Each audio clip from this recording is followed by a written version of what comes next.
Kajian Kitab.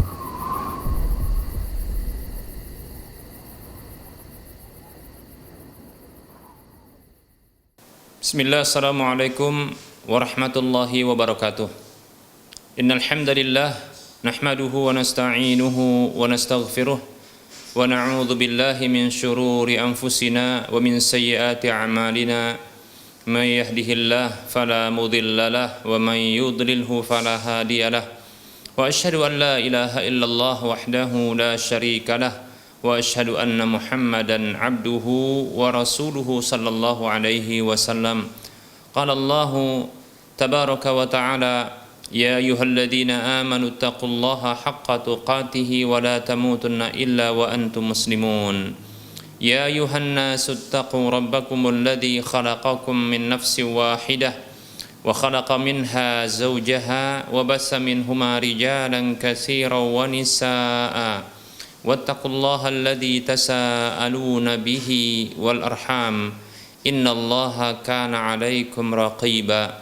Ya ayyuhalladzina amanu taqullaha wa qulu qawlan sadida yuslih lakum a'malakum wa yaghfir lakum dhunubakum wa man yuti'illaha wa rasulahu faqad faza fawzan 'azima. Amma ba'd, fa inna asdaqal hadits kitabullah wa khairal huda huda Rasulillah sallallahu alaihi wasallam wa syarral umuri muhdatsatuha wa kullu muhdatsatin bid'ah wa kullu bid'atin dhalalah wa kullu dhalalatin finnar.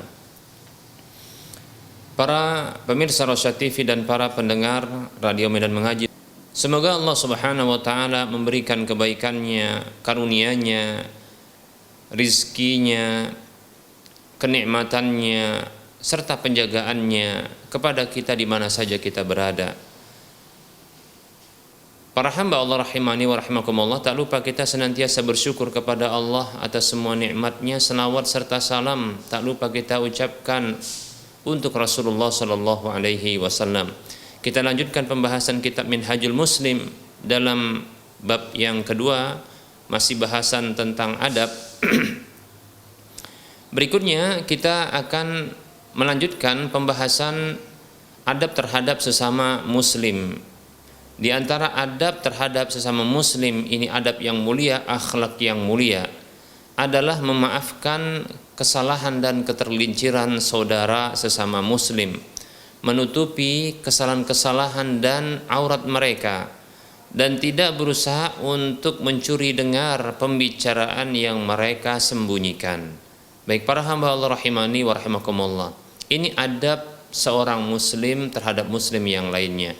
Ini akhlak seorang muslim terhadap muslim yang lainnya. Ini hak seorang muslim atas muslim yang lainnya, yaitu memaafkan kesalahan, kekeliruan, ketergelinciran saudara, sekaligus menutupi kesalahan dan ketergelinciran tersebut dan menutupi aurat mereka, serta tidak berusaha mencuri dengar, tidak mencuri dengar pembicaraan yang disembunyikannya. Allah Subhanahu wa taala berfirman di dalam surah Al-Maidah ayat 13. Allah Subhanahu wa taala berfirman, a'udzu billahi minasyaitonir rajim. Fa'fu anhum wasfah innallaha yuhibbul muhsinin. Allah berfirman, maafkanlah mereka dan berlapang dadalah, sesungguhnya Allah mencintai orang-orang yang berbuat baik. Baik para hamba Allah rahimani wa rahimakumullah, dalam ayat ini Rasulullah sallallahu alaihi wasallam sebagai teladan bagi orang-orang beriman diperintahkan oleh Allah Subhanahu wa taala untuk memaafkan kesalahan dari umatnya. Baik para hamba Allah rahimani wa rahimakumullah. Nah, ini adalah akhlak yang bagus yang tentunya Rasulullah SAW yang diperintahkan di sini ini juga perintah untuk umatnya, untuk umat Rasulullah. Demikian para hamba Allah rahimani wa rahimakumullah. Karena Rasulullah SAW dijadikan oleh Allah Subhanahu wa taala sebagai teladan bagi manusia. Allah Subhanahu wa taala berfirman, laqad kana lakum fi rasulillahi uswatun hasanatun liman kana yarjullaha wal yawmal akhir. Dan sungguh pada diri Rasulullah SAW itu bagi kalian ada suri tauladan yang baik, yaitu bagi siapa saja yang menginginkan perjumpaan dengan Allah dan hari akhir. Demikian. Baik para hamba Allah rahimani wa rahimakumullah. Maka di antara hal yang disyariatkan untuk diteladani dari Nabi SAW adalah sifat pemaaf, memaafkan kesalahan. Walaupun ya orang yang bersalah tidaklah meminta maaf kepada kita, ya, walaupun orang yang bersalah tidak meminta maaf kepada kita, apalagi kalau mereka minta maaf, maka tentunya ya dimaafkan. Bila tidak minta maaf saja dianjurkan untuk ya memaafkan kesalahan mereka, ya apalagi bila mereka minta maaf.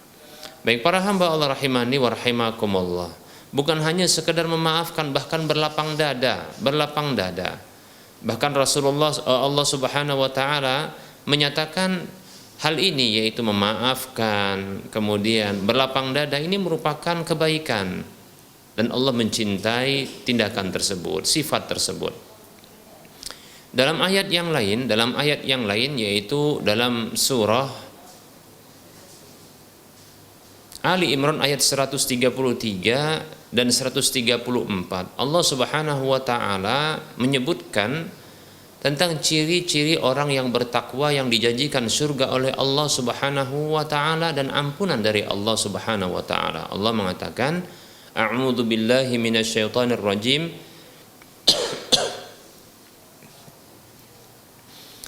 Wasari'u ila maghfiratin min rabbikum wa jannatin 'arduha as-samawati wal ardu u'iddat lil muttaqin alladzina yunfiquna fis sarra'i wad dharra'i wal kadhimina al ghaidha wal 'afina 'anil nas wallahu yuhibbul muhsinin.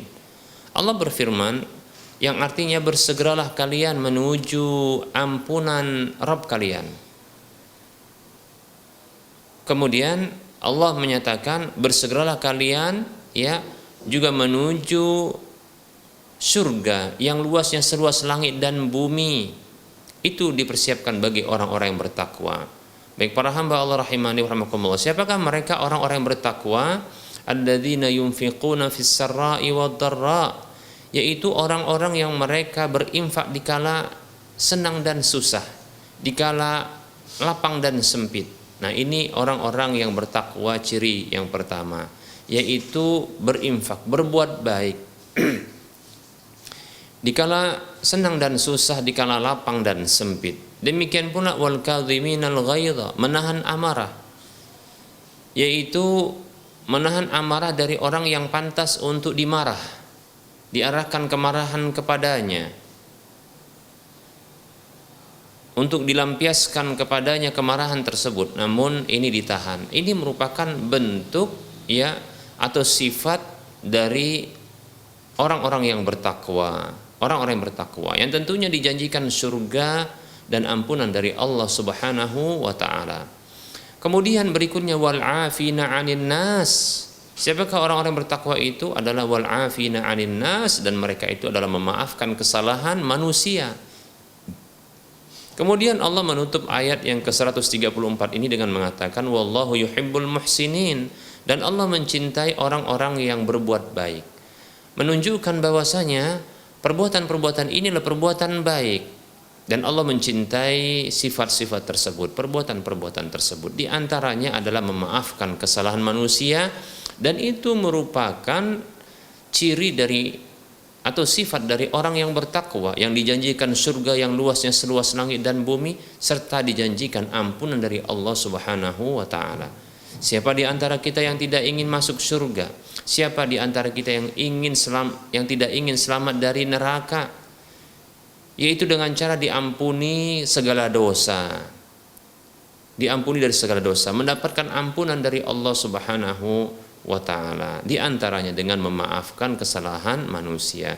Nah, dari sini ya maka kita bisa ambil kesimpulan bahwasanya memaafkan kesalahan itu akan membuat ya orang yang memaafkan kesalahan itu dimaafkan kesalahannya oleh Allah Subhanahu wa taala, diampuni dosa-dosanya oleh Allah Subhanahu wa taala, dan dimasukkan ia ke dalam surga. Masya Allah ya. Nah, ini motivasi yang besar bagi kita ya untuk memiliki sifat pemaaf, memaafkan kesalahan manusia walaupun manusia itu tidak meminta maaf kepada kita. Walaupun orang yang bersalah itu tidak meminta maaf kepada kita, lebih-lebih kalau dia minta maaf, ya, maka maafkanlah kesalahan saudara, maafkanlah kesalahan sesama, karena sesungguhnya itu ciri orang yang bertakwa, yang dijanjikan surga oleh Allah Azza wa Jalla dan diampuni kesalahan-kesalahan kita, dosa-dosa kita. Masya Allah, ya. Jadi memaafkan itu dibalas, diberi kemaafan. Masya Allah, ya. Nah ini sesungguhnya termasuk, ya, termasuk dari kaidah al jaza min jinsil amal. Balasan itu berasal dari jenis amalannya. Bila berbuat baik maka akan dibalas, ya, baik. Berbuat kebaikan maka akan dibalas kebaikan. Demikian. Memberikan kemaafan maka akan diberikan kemaafan. Masya Allah. Bahkan ampunan. Baik para hamba Allah rahimani wa rahimakumullah. Berikutnya Allah Subhanahu wa taala berfirman di dalam surah Al-Baqarah ayat 178. Allah mengatakan, A'udzu billahi minasyaitonir rajim. Faman 'ufiya lahu min akhihi syai'un fattiba'un bil ma'rufi wa ada'un ilaihi bi ihsan. Allah berfirman, maka siapa saja yang diberi maaf untuknya dari saudaranya dengan sesuatu, ya, maka siapa saja yang sesuatu, ya, diberikan maaf itu untuknya dari saudaranya, maka ikutilah dengan cara yang baik dan, ya, penuhilah kepadanya dengan cara yang baik. Demikian, ya, yaitu membalas kepadanya dengan kebaikan pula. Baik para hamba Allah rahimani wa rahimakumullah, ya. Nah kalau kita dimaafkan maka ambil kemaafan tersebut, ya, ambil kemaafan tersebut, kemudian maafkan pula kesalahannya. Demikian para hamba Allah rahimani wa rahimakumullah. Kemudian Allah Subhanahu wa taala berfirman dalam surah Asy-Syura ayat 40. Allah berfirman, A'udzu billahi minasyaitonir rajim. Faman 'afa wa aslaha fa ajruhu 'ala Allah. Faman 'afa wa aslaha fa ajruhu 'ala Allah. Maka siapa saja yang memberikan kemaafan dan berbuat kebaikan, ya, melakukan perbaikan, maka balasannya itu ada di sisi Allah. Masya Allah. Kalaulah balasan, ya, sebuah kebaikan itu diserahkan kepada Allah untuk membalasnya, ada di sisinya, ketahuilah maka balasannya itu lebih besar, ya. Balasannya itu lebih besar. Nah itu ditujukan, ya, untuk orang yang pemaaf, memaafkan kesalahan dan melakukan perbaikan, yaitu perdamaian. Orang yang melakukan perdamaian tentunya dia tidak pedulikan, ya, kesalahan orang lain terhadap dirinya. Dia maafkan, bahkan dia abaikan, dia lupakan kesalahan-kesalahan mereka. Baik para hamba Allah rahimani wa rahimakumullah, ya. Nah, ini akan menjadikan Allah membalas pahalanya itu dari sisi Allah Subhanahu wa taala. Baik para hamba Allah rahimani wa rahimakumullah, berikutnya Allah Subhanahu wa taala berfirman dalam surah An-Nur ayat 22. Allah mengatakan, A'udzu billahi minasyaitonir rajim. Wal ya'fu wal yasfahu ala tuhibbuna ay yaghfirallahu lakum. Allah berfirman, hendaklah mereka memaafkan dan hendaklah mereka itu berlapang dada. Di sini Allah Subhanahu wa taala perintahkan, ya, untuk memaafkan dan berlapang dada. Kemudian Allah Subhanahu wa taala menyebutkan balasannya, ala tuhibbuna ay yaghfirallahu lakum. Tidakkah kalian ingin, ya, Allah mengampuni dosa-dosa kalian? Masya Allah, ya. Baik para hamba Allah rahimani wa rahimakumullah. Ayat ini memiliki sebab turunnya, disebut dengan sababun nuzul. Sebab turun dari ayat ini diantaranya adalah terkait dengan Abu Bakar radhiyallahu anhu, yang beliau ini bertekad untuk tidak menyambung kebaikannya kepada ponakannya, kemenakannya, anak dari saudaranya, ya, yang bernama Mistah. Dikarenakan Mistah punya kesalahan, yaitu dia menuduh anak dari Abu Bakar yaitu putrinya Aisyah radhiyallahu anha, istri Nabi sallallahu alaihi wasallam, dengan tuduhan zina. Ya, karena begitu menyebarnya tuduhan zina kepada Aisyah radhiyallahu anha yang disebarkan oleh orang-orang munafik, sampai-sampai Mistah ini terbawa dan terhanyut turut serta menuduh ya sepupunya ini itu berbuat zina. Itu hadisul ifki, ya, hadisul ifki. Yaitu kejadian fenomena tuduhan zina yang diarahkan kepada Aisyah radhiyallahu anha dengan Sofwan, salah seorang sahabat Nabi sallallahu alaihi wasallam. Baik para hamba Allah rahimani wa rahimakumullah. Nah, tatkala setelah beberapa puluh hari turunlah firman Allah Subhanahu wa taala yang membebaskan Aisyah radhiyallahu anha dari tuduhan zina. Maka Nabi sallallahu alaihi wasallam pun memberlakukan hukuman cambuk bagi siapa saja yang menuduh zina ya bagi seorang muslim. Dan ini bukan karena sebagai bentuk balas dendam terhadap ya tuduhan zina terhadap istri beliau, bukan, tapi memang ya siapa saja menuduh zina dan tidak bisa mendatangkan buktinya maka akan dicambuk. Demikian ya, dengan 80 kali cambukan. Di antaranya Mistah ya, yaitu ponakan dari Abu Bakar radhiyallahu anhu. Yang padahal Abu Bakar ini sebelumnya ini memberikan selalu ya sebagian rizkinya untuk menopang kebutuhan Mistah. Ya. Demikian para hamba Allah rahimani wa rahimakumullah. Abu Bakar radhiyallahu anhu maka ia bersumpah, bertekad untuk tidak melanjutkan pemberiannya kepada ponakannya ini, demikian karena kemarahannya ya. Baik para hamba Allah rahimani wa rahimakumullah, maka turunlah firman Allah Subhanahu wa taala, "Walyafu walyasfahu ala tuhibbuna ayaghfirallahu lakum." Hendaklah mereka itu memaafkan dan berlapang dada. Tidakkah kalian ya ingin dan suka Allah mengampuni dosa-dosa kalian? Maka Abu Bakar radhiyallahu anhu tatkala mendengarkan firman Allah ini, maka ia mengatakan, "Bala ya Rabbi," tentu wahai Rabbku, yaitu tentu aku mau untuk mendapatkan ampunan darimu. Demikian para hamba Allah rahimani wa rahmakumullah. Nah, dari sini bisa kita simpulkan bahwasanya memaafkan kesalahan manusia ya, walaupun tak meminta maaf mereka, lebih-lebih kalau minta maaf dan berlapang dada atas kesalahan mereka tersebut. Nah, ini akan menghasilkan, membuahkan balasan yang luar biasa, yaitu ampunan dari Allah Subhanahu wa ta'ala. Baik para hamba Allah rahimani wa rahimakumullah. Baik ya, kita sebutkan berikutnya firman Allah Subhanahu wa ta'ala surah An-Nur ayat 19. Allah mengatakan, "A'udzu billahi minasyaitonir rajim. Innal ladzina yuhibbuna an tashi'al fahishatu fil ladzina amanu lahum 'adzabun alimun fid dunya wal akhirah." Allah Subhanahu wa taala menyebutkan sesungguhnya orang-orang yang suka tersebarnya kekejian di tengah-tengah orang-orang beriman, mereka mendapatkan azab yang pedih di dunia dan di akhirat. Baik para hamba Allah rahimani wa rahimakumullah ya.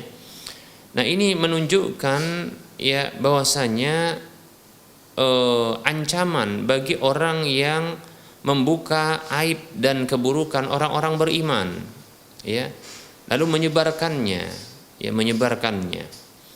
Nah, sesungguhnya para hamba Allah rahimani wa rahimakumullah menyebarkan ya aib, keburukan orang beriman, maka ini akan menyebabkan tersebarnya keburukan pula ya, ya. Dan ini akan dicontoh oleh orang lain sehingga akan semakin besar keburukan itu, tidak bisa dipadamkan. Oleh karenanya ia menutup aib orang beriman, kesalahan mereka, demikian. Maka ini diutamakan ya. Bagi mereka yang menyebarkan ya kefahisan ya, kerusakan di tengah orang-orang beriman, maka Allah ancam dengan adab yang pedih di dunia dan di akhirat. Kita berlindung kepada Allah dari adab yang pedih di dunia dan di akhirat. Na'udzubillah min dzalik. Baik para hamba Allah rahimani wa rahimakumullah. Berikutnya Rasulullah sallallahu alaihi wasallam beliau bersabda, "Ma zadallahu 'abdan bi'afin illa 'izza." Rasulullah bersabda dalam hadis yang diriwayatkan oleh Imam Muslim dalam kitab sahihnya, Rasulullah bersabda yang artinya sallallahu alaihi wasallam, tidaklah Allah Subhanahu wa taala menambahkan kepada seorang hamba dengan sifat pemaaf kecuali kemuliaan. Baik para hamba Allah rahimani wa rahmakumullah. Ini dalil dari hadis Nabi sallallahu alaihi wasallam bahwasanya kemaafan yang kita berikan kepada orang yang bersalah ini akan menambahkan kemuliaan bagi diri kita, menambahkan kemuliaan bagi diri kita, ya. Bukan menambahkan kehinaan, ya. Dan itu bukan perkara yang hina, tapi malah kemuliaan yang akan didapatkan. Baik para hamba Allah rahimani wa rahimakumullah. Berikutnya ada sabda yang mengatakan, ada hadis yang mengatakan wa anta'fu amman dhalamaka, ya, dan engkau memaafkan dari orang yang menzalimimu. Demikian, yaitu memaafkan kesalahan dari orang yang menzalimi kita. Kemudian ada hadis Nabi sallallahu alaihi wasallam, la yasturu 'abdun 'abdan fid dunya illa satrahu Allahu yaumal qiyamah. Kata Nabi sallallahu alaihi wasallam dalam hadis yang diriwayatkan oleh Imam Muslim, tidaklah ada seorang hamba yang menutupi aib hamba yang lainnya di dunia kecuali Allah Subhanahu wa taala menutup aibnya pada hari kiamat. Bahkan bukan hanya pada hari kiamat. Dalam hadis yang lain Rasulullah mengatakan sallallahu alaihi wasallam, man satara musliman satarahu Allahu fid dunya wal akhirah. Hadis riwayat Muslim. Kata Nabi sallallahu alaihi wasallam, siapa saja yang menutup aib seorang muslim maka Allah tutup aibnya di dunia dan di akhirat. Masya Allah. Siapa yang pingin aib kita, kesalahan kita, ya keburukan kita dibongkar oleh Allah Subhanahu wa taala di dunia dan di akhirat? Siapa? Siapa yang pingin? Siapa yang suka? Tidak ada. Nah, miliki amalan ini yaitu menutupi aib saudara, menutupi aibnya, kekurangannya, demikian. Nah, kalau dibongkar, dikasih tahu, ya, maka dibongkar kepada orang lain, maka ini, ya, ini bukan sifat yang baik, ya, ini bukan sifat yang baik. Bahkan dia akan kehilangan, ya, ditutupnya aibnya di dunia dan akhirat. Artinya sangat besar potensi bagi dia akan dibongkar juga aibnya di dunia dan di akhirat. Masya Allah, ya. Oleh karenanya dalam hadis yang lain Rasulullah bersabda sallallahu alaihi wasallam, ya ma'syara man amana bilisanihi wa lam yudkhilil imanu fi qalbihi. Ya ma'syara man amana bilisanihi wa lam yadkhulil imanu fi qalbihi.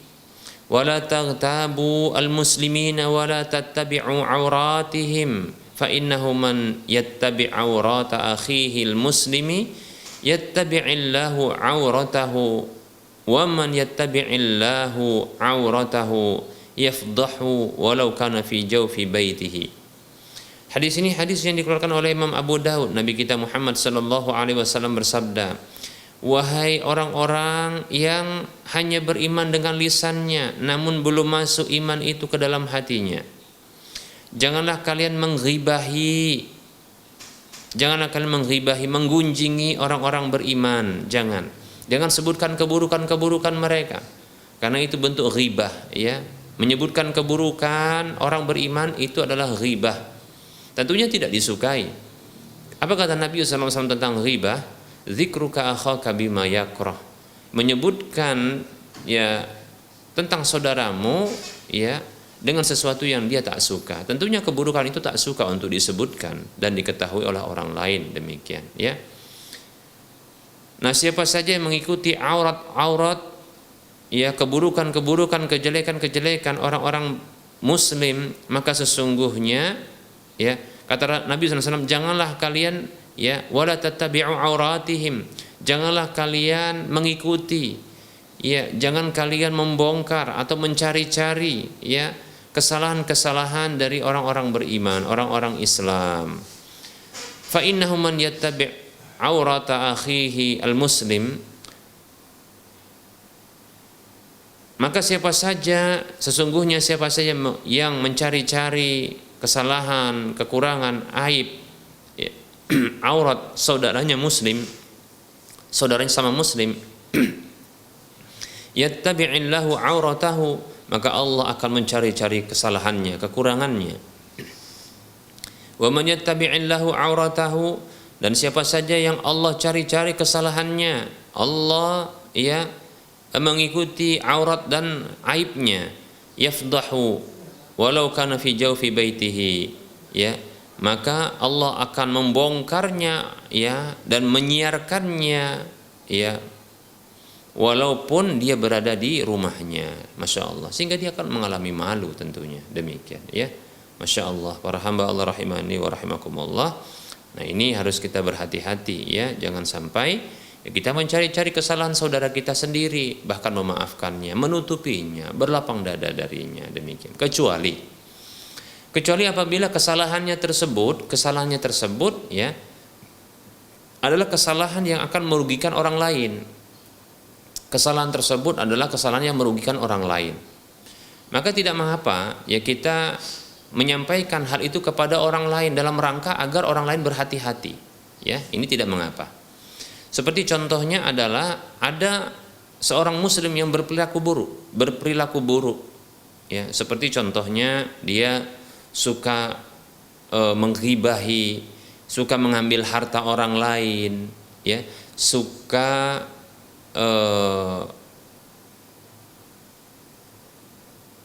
mengajak orang kepada keburukan, ya, atau dia punya karakter-karakter buruk yang akan bisa menular kepada orang lain, ya, atau dia punya sebuah kebiasaan yang ini dikhawatirkan ini akan dampak buruknya ini akan didapatkan orang lain. Seperti contohnya dia orang yang suka narkoba. Nah, ini dikhawatirkan temannya ini akan juga ya mendapatkan keburukannya seperti itu. Maka tidak mengapa kita sampaikan kepada orang lain agar tidak dekat-dekat dengannya. Tentunya disebutkan alasannya, karena dia punya sifat buruk, akhlak buruk, perbuatan buruk, atau teman-teman buruk. Begitu juga contohnya apabila orang tersebut adalah orang yang biasa ya berhutang, lalu kalau berhutang sulit bayar hutang atau tidak mau bayar hutang, ya demikian. Maka tidak mengapa disebutkan ya disebutkan keburukan itu kepada orang lain, tidak mengapa. Ya, karena Rasulullah SAW mengatakan layul wajidi yuhillu 'irdahu wa 'uqubatahu. Kata Nabi SAW, orang yang penundaan orang yang suka penundaan orang yang susah bayar hutang, ya, penundaan orang yang mampu untuk bayar hutang, kita ulangi, penundaan orang yang mampu bayar hutang itu yuhillu 'irdahu wa 'uqubatahu, yaitu menghalalkan kehormatan dia dan sanksi hukuman untuknya, demikian. Jadi kata Nabi SAW dibolehkan ya dihalalkan untuk kehormatannya bagi orang yang dia mampu bayar hutang namun dia tunda-tunda bayar hutangnya, demikian ya. Karena ini merugikan orang lain tentunya ya. Ya, ini fungsinya adalah agar orang lain berhati-hati kepada dia, ya. Agar orang lain berhati-hati kepadanya, tidak bermudah-mudah berinteraksi dalam masalah uang dengan dirinya. Yang pertama adalah menghentikan dia untuk mendolimi orang lain. Yang kedua adalah agar kedolimannya tidak ya menimpa kembali tersebar kepada orang lain. Nah, seperti itu. Baik para hamba Allah rahimani wa rahimakumullah. Begitu juga di antara hal yang boleh untuk disampaikan kepada orang lain terkait dengan ya keburukan, kejelekan, kesalahan orang muslim adalah apabila ada seorang muslim yang bukan ahli agama, ya, dia bukan seorang yang ahli agama atau dia tidak layak untuk diambil ilmu darinya, ya. Ternyata orang tersebut memaksakan dirinya untuk mengajarkan agama padahal tidak terpenuhi ya kelayakan, kompetensi untuk diambil ilmu darinya. Baik itu dari sisi manhajnya, yaitu akidah dan prinsip-prinsip dasar ya dalam keyakinan yang tidak terpenuhi pada dirinya, prinsip-prinsip dasar terkait dengan akidah dan keyakinan tidak terpenuhi pada dirinya, ada penyimpangan dalam manhajnya. Demikian pula tidak terpenuhi kompetensi yang bidang ilmu agama yang disampaikannya. Seperti dia tidak hadir dalam masalah fikih, ya maka dia berbicara tentang masalah fikih. Maka boleh ya untuk diingatkan kepada orang lain agar tidak mengambil ilmu darinya. Tentunya disebutkanlah keburukannya, ya, kekurangannya, cacatnya, yaitu dia tidak layak untuk diambil ilmunya. Ya, seperti itu. Ini maka tidak mengapa. Wallahu ta'ala alam. Baik, yang terakhir kita akan sebutkan sabda Nabi sallallahu alaihi wasallam, hadis yang dikeluarkan oleh Imam Bukhari, man istama'a ila hadisi qaumin wa hum lahu karihuna subba fi udhunihi aniku yaumal qiyamati. Kata Nabi sallallahu alaihi wasallam, siapa saja yang mencuri dengar, ya, berusaha untuk mendengar pembicaraan satu kaum, pembicaraan orang-orang, sementara mereka tidak suka hal itu, maka akan dituangkan pada telinganya tir pada hari kiamat. Masya Allah, ya, yaitu cairan padatan, ya, padatan yang dicairkan, ya, ini akan dituangkan di telinganya pada hari kiamat. Na'udzubillahi min dzalik. Baik para hamba Allah rahimani wa rahimakumullah. Hadis ini juga menunjukkan kepada kita agar ya kita tidak mencuri-curi dengar, ya, mencari-cari tahu, mencari-cari kesalahan seorang mukmin muslim. Baik para hamba Allah rahimani wa rahimakumullah, kita cukupkan untuk penyampaian materi pada pertemuan kali ini. Waktu yang tersisa kita buka sesi soal jawab bagi para pemirsa yang ingin bertanya langsung. Bagi para pemirsa yang ingin bertanya langsung, ya silakan hubungi nomor layanan kami 08 12 12 12 88 34. Baik para hamba Allah rahimani wa rahimakumullah, di nomor yang sama juga bisa Anda, ya, kirimkan pertanyaan lewat tulisan chatting WhatsApp. Baik, sudah ada pertanyaan yang masuk. Bismillah Ustadz, bila seorang wanita muslim berbapakkan seorang kafir mau menikah, sewaktu melafadzkan ijab kabul disandarkan kepada siapa bintinya? Baik, ya.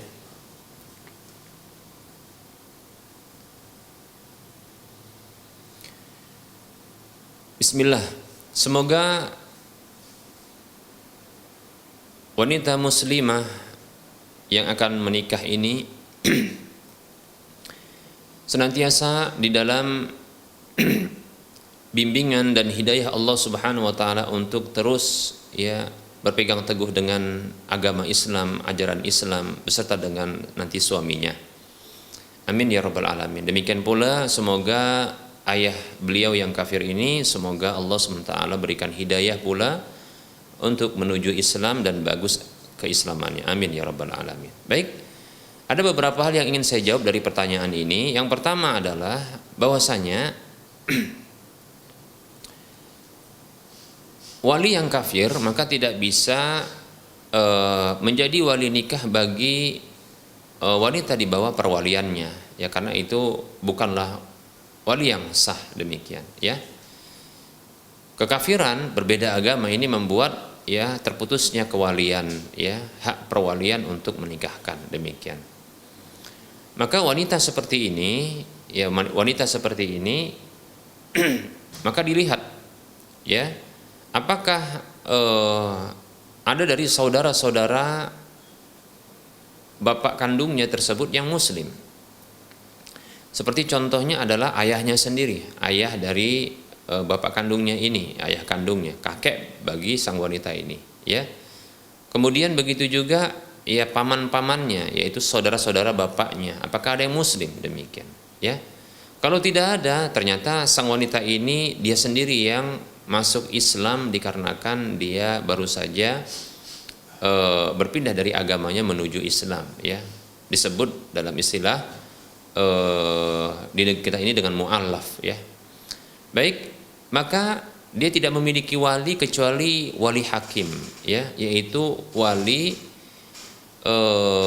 pemerintah. Dalam hal ini wali hakim tersebut itu diwakili atau diwakilkan, didelegasikan oleh pemerintah kita ya kepada pihak KUA. Maka merekalah yang menikahkan, ya, mereka yang menikahkan, seperti itu. Rasulullah bersabda sallallahu alaihi wasallam, "Fasultanu waliyu man la waliyalahu." Pemerintah itu adalah wali bagi orang yang tidak punya wali. Jadi wanita ini diwalikan atau yang menikahkannya adalah wali dari pemerintah. Dalam hal ini adalah KUA, ya, petugas dari KUA, kantor urusan agama. Demikian, ya. Kemudian untuk penisbatan, ya, penisbatan nama tetap kepada orang tua, tidak boleh, ya, walaupun kafir tidak boleh, ya, untuk, ya, dinisbatkan kepada selain ayahnya. Itu merupakan bentuk kekufuran, tidak boleh, ya. Demikian. Itu namanya kufur nikmat. Karena memang di antara nikmat Allah, ya, kita terlahirkan walaupun dari orang yang, ya, kafir, ya. Barangkali ada di antara kita yang punya ayah kafir, nah, ibu kafir, ya, alhamdulillah. Mungkin sebagian besar dari di antara kita orang tua kita muslim, alhamdulillah, ya. Namun orang yang ditanyakan dalam kasus ini yaitu wanita muslim yang baru masuk, yang menikah sementara ayahnya kafir. Maka untuk, ya, penisbatan namanya maka tetap kepada ayah kandungnya walaupun kafir. Ya, kita dapatkan para sahabat dan sahabat laki-laki maupun sahabat wanita, mereka tetap, ya, berwalikan dengan berbapakkan atau kita katakan penisbatannya kepada ayah kandung walaupun kafir, seperti Umar bin Khattab, ya. Al-Khattab itu masih kafir, demikian, ya. Muhammad bin Abdullah, yaitu Nabi kita Muhammad SAW sendiri, itu bapaknya, ya, menurut pendapat yang kita katakan kuat, walaupun ada pendapat sebagian ulama yang mengatakan itu muslim, tapi kita katakan ada pendapat yang lain. Nah, ini kita harapkan kepada kaum muslimin, mereka itu bertoleransi dalam hal ini, karena di sini memang ada perbedaan pendapat di kalangan para ulama, ya, bahwasanya orang tua beliau adalah kafir, demikian. Nah, seperti itu, ya. Ini pendapat yang kuat, ya. Baik, ya. Nah, kita dapatkan juga ayah dari istri tercinta Nabi kita Muhammad SAW, yaitu Khadijah, ya, yaitu Khuwailid, itu juga kita ketahui masih kafir. Wallahu taala alam, ya, masih kafir, demikian, seperti itu, ya. Jadi para hamba Allah rahimani wa rahimakumullah, ya. Jadi tidak mengapa, ya, kita tidak mengapa dan tidak perlu sungkan ketika penisbatan nama kita itu kepada orang tua kita, ya. Bila di antara kita punya orang tua yang masih kafir, maka tidak mengapa, jangan kufur nikmat, ya. Kita katakan jangan kufur nikmat karena itu merupakan bentuk kenikmatan, ya. Apa itu maksudnya? Yaitu kita terlahirkan lewat orang tua kita, demikian. Walaupun mereka, ya, ada sebagian di antara kita orang tuanya masih kafir, tapi itu nikmat dari Allah, ya.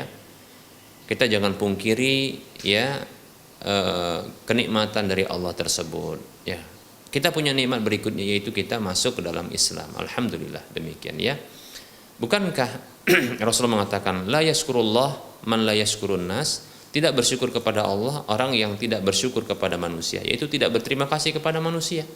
Maka kita katakan, ya, terima kasih ayah bunda yang telah melahirkanku, ya, yang sebab ayah bunda lahir diriku, demikian, seperti itu, walaupun mereka masih kafir.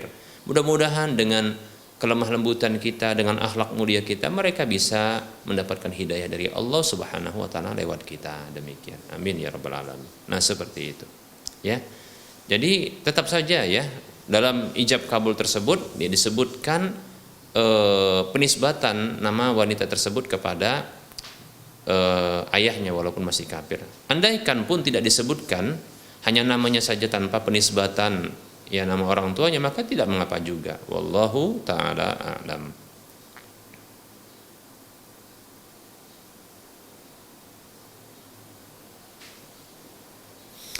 Ada pertanyaan, Ustadz, bagaimana sikap kita bila ada undangan dari tetangga untuk menghadiri hari yang ke-40 dari kematian keluarganya? Ya sepertinya ini pernah ditanyakan ya, kalau nggak salah ini pertanyaan dari Bapak Maizar ya, Maizar Hakim, Bapak Maizar Hakim ya.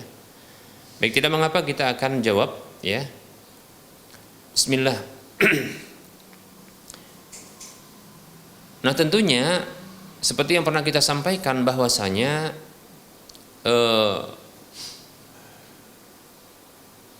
penentuan untuk kirim pahala di hari yang ke-40 ya, membacakan doa-doa ya, ini merupakan kebiasaan orang kafir sesungguhnya. Ini kebiasaan orang Hindu. Yang menyampaikan ini bukanlah ya ini dari lisan kita. Ya, kita pun mendapatkan informasi ini dari seorang pendeta Hindu yang masuk Islam, yang dia memberikan ya teguran kepada kaum muslimin yang biasa ya melakukan acara di hari yang 3, 7 ya, kemudian 40 hari, kemudian 100 hari dan seterusnya ya, untuk kirim pahala. Ini penentuan hari-hari seperti ini adalah kebiasaan orang-orang Hindu, demikian ya. Jadi kita hanya mengambil faedah dari mereka, yaitu informasi dari mereka. Maka tidak layak seorang muslim untuk ya menempatkan atau menyesuaikan dengan kebiasaan orang-orang kafir tersebut, demikian ya. Bukan tidak ada ya petunjuk Nabi SAW untuk kirim pahala ya, seperti itu ya. Sudah kita jelaskan juga bagaimana kirim pahala yang dibenarkan dalam Islam ya. Tentunya kirim pahala itu ya dengan berdoa ya, baik itu doa ampunan ya, kemudian doa kebaikan, dilapangkan kuburnya, demikian seperti itu ya. Kemudian adalah berikutnya bisa juga membayarkan hutangnya ya. Kalau dia punya nadar maka dibayarkan nadarnya, demikian.